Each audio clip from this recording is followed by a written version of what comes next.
এতক্ষণ হয়ে গেলে এখন পর্যন্ত কোনো খোঁজ খবর নেই। আইসস তাইলে এতক্ষণ লাগলো যে? হ মা, রাস্তা একটু জ্যাম আছিল বুঝছো। আর কইও না, এই রোজার দিনে তো এত গাড়ি ঘোড়া রাস্তা কই থেকে আহে। যত সব বাহানা তো গো। তা জামাই বাবা রাতে এর কি? মা, তোমার জামাই বাবাজি খালি হাতে আয় নাই, শ্বশুর বাড়ি যাবো খালি হাতে আইবো। তোমার জামাই বাবাজি তোমার লাগে গিফট লে এসে দেখো না। দেহি একটু ইফতার, একটা বেগুনি, একটা আলু চপ, একটুখানি মুড়ি, 2টা কলা। হ্যাঁ, তোকে তোরাই খা। এতদিন পরে শ্বশুর বাড়িতে আইসো, এতটুকু ইফতার নিয়ে কেমন আইলা? হ্যাঁ, মানুষের কাছে আমার মান সম্মান তো থাকবো কিছু? এতটুকু ইফতার নিয়ে মানুষ কিভাবে শ্বশুর বাড়িতে? আম্মা, এইটা আপনি কি করলেন? আমরা তো আমাকে সাধ্য মতো আনার চেষ্টা করছি, তাই বলে আপনি এমনি ফালাই দিবেন? আহাহাহা, কি বড় বড় কথা! আমার মনে হয় কি, তোমার মতো আমার কিপটা জামাই মনে হয় সারা পৃথিবীতে নাই। আর যে বউরি খাওয়াইতে পারে না, সে আবার শাশুড়ি কি খাওয়াইবো? শোন, একটু পরে আমার ছোট মাইয়ার জামাইবো, তখন দেখবি ওরা কত কিছু লয়ে আহে 2 হাত বইরা। আসলে আমারই ভুল হয়েছে, এরকম নির্লজ্জ একটা পোলার কাছে আমার মাইয়ারে বিয়ে দেওয়া। আসলে আমারই ভুল। আমি যদি বড় করে বিয়ে দিতাম, তাহলে আজকে আমার মাইয়ারা সুখেই থাকতো। দেখো মা, তুমি শাওনের পর থেকে আমাকে অপমান করে যেতেছো, তোমার জামাইটার অপমান করতেছো। দাওয়াত দিয়ে মানুষে কি এমন অপমান করে? অপমানে যদি করতে তাহলে দাওয়াত দিছি লাগা। অপমান কই করলাম? আমি তো উচিত কথাই কইলাম। আম্মা, আপনি আপনি উচিত কথা কইছেন। রমজান মাসে আপনি আমাকে দাওয়াত দিয়া এইভাবে অপমান অপদস্থ করতেছেন, আর আপনি বলছেন আপনি যা করতেছেন ঠিক করতেছেন। আচ্ছা আম্মা, আপনি আমার একটা কথা কন তো, এই যে আপনি রমজানে ইফতারি দাওয়াত দিচ্ছেন, এইভাবে ডাইকাই না যে আমার অপমান করতেছেন, আল্লাহ কি এইসবই কইছে করতে? আল্লাহর কথা আমারে কইতে হইব না, আমি সব জানি। আমি শুধু এটাই জানি, তোরা গরিব, তোকে মনটাও গরিব। মা, আরে মা, তো গাইতে কোনো কষ্ট নেই তো? তা কষ্ট হবে না? তোমার জামাই সারা রাস্তায় ব্যাগ নিয়ে আসছে, জানো কত কষ্ট করে? রাস্তায় একটা কুলিও পায় নাই। জামাই বাবা দিলে ঘরে যা যা। চলো। মা, তোমার ছোট ভাই আমার লাগে এখন কথা কইলো না কেন? বড় লোক বাড়িতে বিয়ে হয়েছে দেখে কি ও আমার লাগে কথা কইলো না? অহংকার তো বড় লোক হইব, অহংকার কি তো গইব? এই সামান্য খাওন গুলি লয়া আর জামাই লয়া ঘরে বিতায়। আচ্ছা শোনো না, এক কাজ করি, আমরা এলে চলে যাই। আরে না, কি কইতাছো? যখন নিয়াত করে আইছি তখন যাওয়া দরকার নেই, চলো ভিতরে চলো।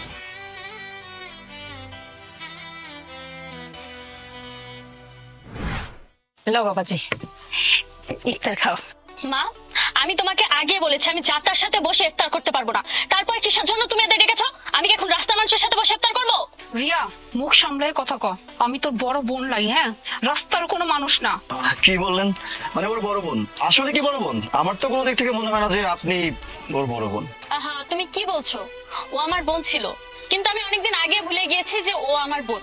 আর হ্যাঁ, ওর সাথে এত আপনি করে কথা বলতে হবে না। ছোট লোকদের সাথে সবসময় তুমি তুই তুই করে কথা বলবা। শোনো মা, দয়া করে পরের বার ইফতারে যখন আমাকে ডাকবে, এদের ডাকবে না, আর এদের ডাকলে আমাদের ডাকবে না।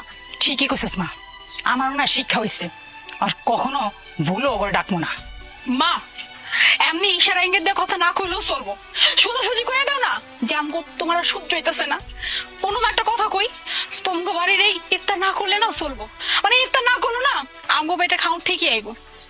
এই শোনো না, এই ইফতার করা লাগবো না, চলো হিন্দা। আরে দাঁড়াও আম্মা, রমজান মাস শুধু ইফতারি করার জন্য না, এইটা হইতেছে আত্মশুদ্ধির মাস, সংযমের মাস। আমাকে রসুল সাল্লাল্লাহু আলাইহি ওয়াসাল্লাম কি বলেছেন জানেন? যে ব্যক্তি রোজাদার ব্যক্তিকে ইফতার করাইলো, সে কিন্তু সেই রোজাদার ব্যক্তির সমান সওয়াব পাইলো, অথচ সেই রোজাদার ব্যক্তির কিন্তু কোনো সওয়াব কমলো না। এছাড়াও আরো কি বলেছেন আল্লাহ তাআলা জানেন? নিশ্চয়ই সে ব্যক্তি সম্মানিত যে ব্যক্তি বেশি তাকওয়াবান।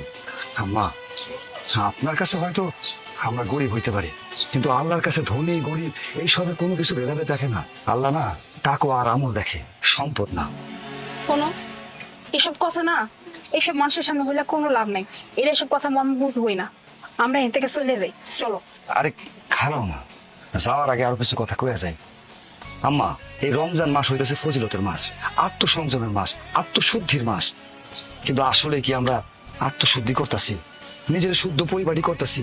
এই রমজান মাসের জন্য আমরা কি নিজেদেরকে প্রস্তুত করতেছি? কই আম্মা, আমরা তো কেউই তা করতেছি না। উল্টা কি করতেছি? ধনী গরিব ফকির মিসকিন এইসব নিয়ে ভেদাভেদ করতেছি। আচ্ছা আম্মা জান, আল্লাহ আমাকে কি কইছেন কন্ত? আমরা কইছেন ক্ষমাশীল হইতে, দয়া দেখাইতে, ধৈর্য ধরতে। আমরা কি তা করতেছি? আমরা জানা আমরা কিন্তু এই পৃথিবীতে কেউ বেশি দিন বাঁচবো না। আজ বাইদে কাল আমরা কিন্তু কবরে যাইতেই পাবো। এই ধনী গরিব ভেদাভেদ এইসব কোনো কিছু থাকবো না, সবাই কিন্তু এই এক মাটির নিচে দাফন হইব। আচ্ছা আমার একটা কথা কন্ত, আপনার কি মনে আছে আব্বা মানে আমার শ্বশুর আব্বা কবে মারা গেছেন? আপনার কি মনে আছে সে কবে মারা গেছে? মনে নাই। এরকমই কেউই কাউরে বেশি দিন মনে রাখে না। তাই বলি কি মা, আসেন আমরা না এইসব ধনী গরিব এইসব ভেদাভেদ ভুলা যাই, মানুষ হয়ে মানুষকে ভালোবাসি, সম্মান করি। আরে কেউ তো পৃথিবীতে বেশি দিন বাঁচবো না, আইস বাদে কাল কবরের মধ্যে যাইতে হইব। আর সবচেয়ে বড় কথা কি জানেন মা, ওইখানে না ধনী কিংবা গরিব এইসবের ভেদাভেদ থাকে না। বাবা আমি ভুল করছি, আমার এই অহংকারের কারণে, আমার এই খারাপ ধরনের কথার কারণে তোমরা মনে অনেক কষ্ট পাইছো। আমি নিজের কাছে নিজের খুব ছোট মনে হইতেছে। আমি আল্লাহর কাছে মাপ চাবো যেন আল্লাহ আমারে ক্ষমা করে দেয়। তোমরাও আমারে ক্ষমা করে দিও বাবা, ক্ষমা করে দিও। আপু, দুলা ভাই, আমিও তোমাদের অনেক কথা শুনিয়েছি, প্লিজ আমাকে তোমরা ক্ষমা করে দাও।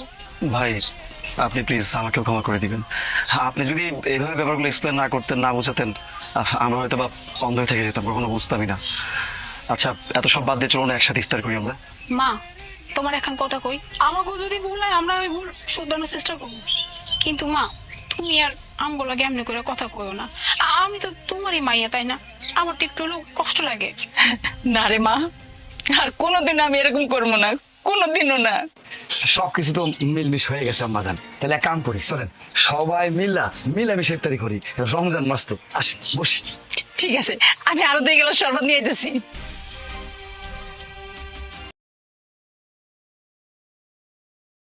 এই তোরা এনে আসিস কি লিগা? তোর কি ইফতার দাওয়াত দিছি? আইছো তুই যখন ল এই পান্তা ভাত দিয়ে ইফতার কর। বাজান নে, তোরা 2 জনে মাছের মাথাটা দিয়ে ভাত খা। নে আম্মা আজকে তোমার বড় পোলা গরিব দেখা কাম কাজ ঠিক মতো করতে পারে না দেখে তুমি আমার এই পান্তা ভাত কাঁচা মরিচ এইসব খাইতে দিছো। আর তোমার ছোট পোলা টাকা পয়সা আছে, অনেক কোটিপতি, এই জন্য বড় বড় মাছের মাথা খাইতে দিছো না। আমি কি দোষ করছি আম্মা? আমি গরিব, এটাই আমার সবচেয়ে বড় দোষ? এটাই তোমার ভালোবাসা মা? এই একদম চুপ থাক। হ্যাঁ, এত বড় বড় কথা কস কি লিগা? আমার ছোট পোলার বউ মাসে আমার 1000 টাকা দেয়, আর তোরা কয় টাকা দেস আমারে? কয় টাকা দেস? আচ্ছা আম্মা, ভালোবাসা কি টাকা দিয়ে পরিমাপ করা যায়? টাকাই সব। এই যে আমার ছোট পোলার বউ মাসে যা দেয় না, তোরা তার কানা করিও দেস না।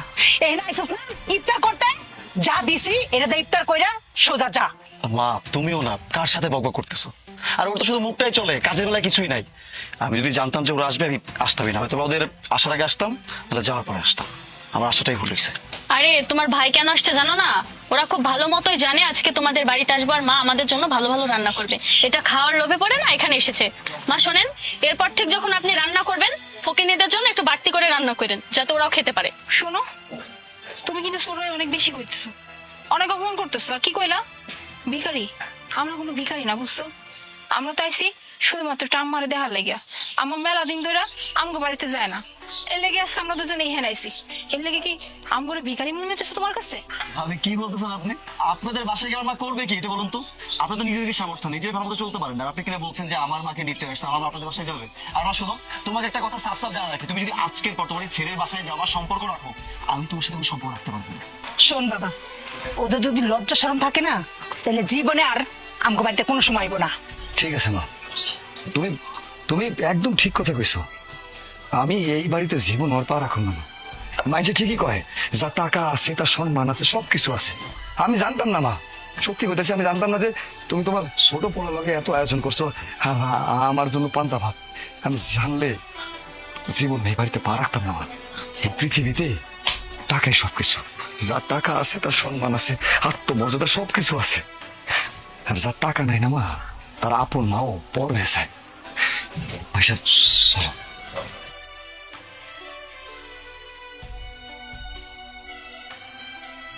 যাক, আপরটা বিদায় হয়েছে। মা, ওর সাথে যদি তুমি সম্পর্ক রাখো না, কোথাও কিন্তু সম্মান পাবা না, জিনিসটা মাথায় রেখো। বাদ দে বাবা, বৌমা আজান দিয়ে দিছে, ইফতারি করো।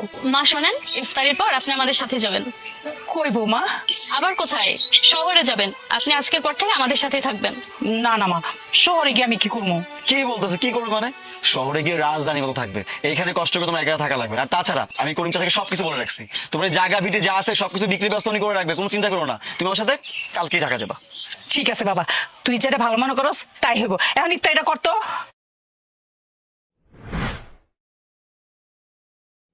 বাজান, আরে ছাড়েন তো। এই কি সমস্যা আপনার? সমস্যা কি? আপনি আমার হাত ধরতেছেন কেন? আমি আপনাকে চিনি। বাজান তুই এমন করিস না। তোর ছোট ভাই আমার কাছ থেকে সবকিছু নিয়ে গেছে বাবা, আমার রাস্তার ফকির বানাই দিছে। এরকম করিস না বাবা। আরে আজব তো। মাইশা, তুমি কি এই মহিলাকে চিনো? দেখো তো কি ধরনের আজব কথাবার্তা বলতেছে। বৌমা, তুমি একটু আবিরের একটু কও না। ও যদি আমার চাইনা যায় আমি কার কাছে যাবো বৌমা? এই পৃথিবীতে আমার আর কেউ নাই। আরে আপনি তো দেখতেছি খুব আজব মহিলা। হ্যাঁ, আপনি কাকে কি বলতেছেন? বুঝছি বৌমা, তোমরা এখন আমার চিন্নাও চিনবা না। আসলে কি তো তোমাকে কোনো দোষ নাই, সব দোষ আমার। এজন্য তাই আমি ওই দিন যদি তুমি করে অপমান করে যদি আমি বাড়িতে না খেতে দিতাম, তাহলে আজকে তোমরা আমার চিন্তা আমার লাগে এরকম ব্যবহার করতে না। আমার অহংকারে আমারে ধ্বংস করে দিছে। ঠিক আছে বাবা, আমি যাই গা। দাঁড়াও মা, তোমার কোথাও যাওয়া লাগবে না। এখন তুমি নিশ্চয়ই বুঝতে পারছো যে কেন আমি তোমার সাথে এমনটা করছি। আমি কেন তোমাকে চিনেও না চেনার ভান করছি। মা, তুমি আমার সাথে যে ব্যবহারগুলো করেছো না, যার কারণে না আজকে তোমাকে আমি না চেনার ভান করছি। আজকে বুঝাচ্ছি, দেখো ঠিক কেমন লাগে। আপন মানুষ যখন কষ্ট দেয় তখন কেমন লাগে তা বুঝো। বাজান, তোর ছোট ভাই আমার কাছ থেকে সব কিছু লেখে নিয়ে আমার রাস্তার ফকির বানাই দিছে বাবা। ও যে আমার লোকে এত বড় চালাকি করবো এটা আমি কোনো সময় বুঝতে পারি নাই, কোনো সময় না। আমি সবকিছুই জানি মা, আর আমি এটাও জানি যে একদিন তোমাকে আমার কাছে আসতে হবে।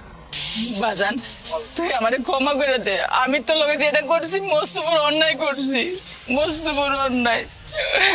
থাক মা, তোমাকে আমার কাছে ক্ষমা চাইতে হবে না। তুমি আমার গর্ভধারিণী মা।